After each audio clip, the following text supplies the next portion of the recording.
नमस्कार, हमारे चैनल में आपका स्वागत है। मैं हूं रामचंद्र मौर्य। साथियों, एक चौंकाने वाली खबर। 2026 में 14 अप्रैल बाबा साहब डॉक्टर भीमराव अंबेडकर की जयंती को सार्वजनिक अवकाश नहीं होगा। सरकारी गैर सरकारी कार्यालयों में अवकाश नहीं होगा।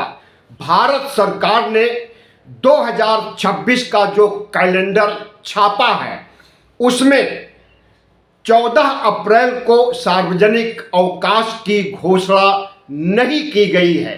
इसके पहले 14 अप्रैल को सार्वजनिक अवकाश होता था।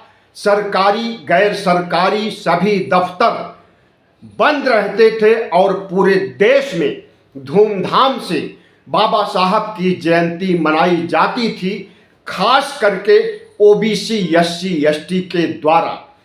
लेकिन इस वर्ष बाबा साहब डॉक्टर भीमराव अंबेडकर की जयंती सरकारी तौर पर नहीं मनाई जाएगी। आपको मालूम होना चाहिए कि जब से मनुवादी सरकार आई है, बाबा साहब डॉक्टर भीमराव अंबेडकर का अपमान और संविधान को खत्म करने, संविधान को नष्ट करने की घोषणा भी भारतीय जनता पार्टी ने ही किया। लोकसभा चुनाव 2024 में 400 पार सीटें दीजिए, हम संविधान को खत्म कर देंगे, मनुस्मृति को लागू कर देंगे। कुछ समय पहले राज्यसभा में देश के गृह मंत्री अमित शाह बाबा साहब पर हमला करते हुए कहते हैं, अंबेडकर अंबेडकर अंबेडकर अंबेडकर अंबेडकर।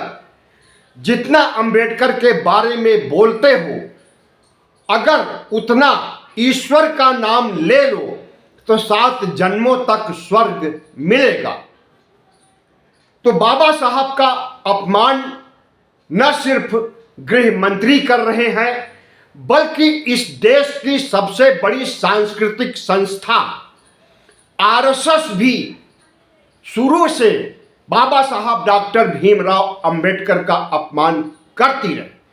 26 नवंबर 2050 जिस दिन संविधान लागू हो रहा था, उसी दिन रामलीला मैदान में बाबा साहब डॉक्टर भीमराव अंबेडकर के पुतले जलाए गए।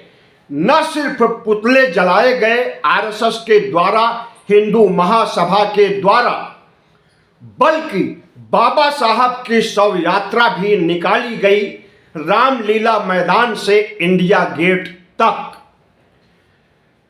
मनुवादी सरकार या मनुवादी सामाजिक संगठन कभी भी बाबा साहब को सम्मान नहीं दिए। सम्मान देने की तो बात दूर, अपमानित किया, बेइज्जत किया और उनके संविधान तक को मानने से इनकार कर दिया।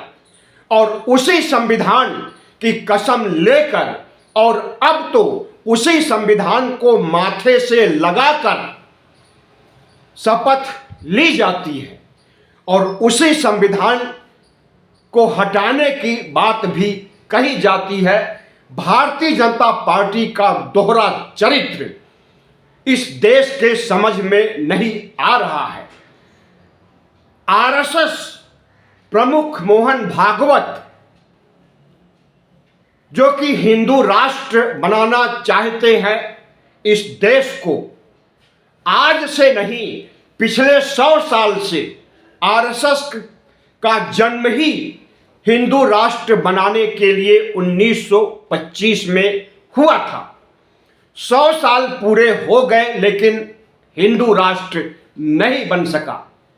आज़ादी मिली, आज़ादी की लड़ाई में आरएसएस का कोई योगदान नहीं था। आज़ादी के बाद जो संविधान बनाया गया उस पर भी आरएसएस का विश्वास नहीं था। बाबा साहब के पुतले फूंके, संविधान की प्रतियां जलाई गई, संविधान को फाड़ा गया और बाबा साहब की शव यात्रा निकाली गई। आरएसएस के मुख्यालय नागपुर में 53 साल तक तिरंगा झंडा नहीं फहराया गया और आए दिन अभी भी हिंदू राष्ट्र बनाने के लिए कस्में खाई जाती हैं और अब तो हिंदू राष्ट्र बनाने के लिए पदयात्राएं भी निकाली जा रही हैं और उन पदयात्राओं में डबल इंजन के मुख्यमंत्री भी शामिल हो रहे हैं। अभी थोड़े समय पहले दिल्ली के छतरपुर से बाबा बागेश्वर धाम के बड़े बाबा धीरेन्द्र शास्त्री ने पदयात्रा निकाला छतरपुर से मथुरा तक। उसमें मध्य प्रदेश के मुख्यमंत्री भी शामिल हुए, डॉक्टर मोहन यादव। और हिंदू राष्ट्र बनाने की कस्में आए दिन हर शहरों में खाई जाती हैं। इस तरह से न सिर्फ संविधान का अपमान किया जा रहा है बल्कि बाबा साहब डॉक्टर भीमराव अंबेडकर का अपमान किया जा रहा है भरी संसद में। और अब बाबा साहब की जयंती को सार्वजनिक अवकाश घोषित करने की परंपरा को भी खत्म करने की साजिश रची जा रही है। बाबा साहब डॉक्टर भीमराव अंबेडकर को बीपी सिंह सरकार ने भारत रत्न दिया था और उसी समय से 14 अप्रैल को सार्वजनिक अवकाश दिया जाता है। जितनी सरकारें आई गई सब ने अवकाश घोषित किया था। सार्वजनिक अवकाश, सरकारी अवकाश हुआ था। लेकिन इस वर्ष 2026 के कैलेंडर में जब 14 अप्रैल नहीं शामिल किया गया है छुट्टियों की लिस्ट में, तो इसे यही माना जाएगा कि मनुवादी सरकार बाबा साहब के नाम को, बाबा साहब की जयंती को, बाबा साहब की याद को मिटाने की भरपूर कोशिश कर रही है। क्या इस कोशिश को ओबीसी, एससी, एसटी के लोग, खासकर दलित समाज के लोग बर्दाश्त करेंगे?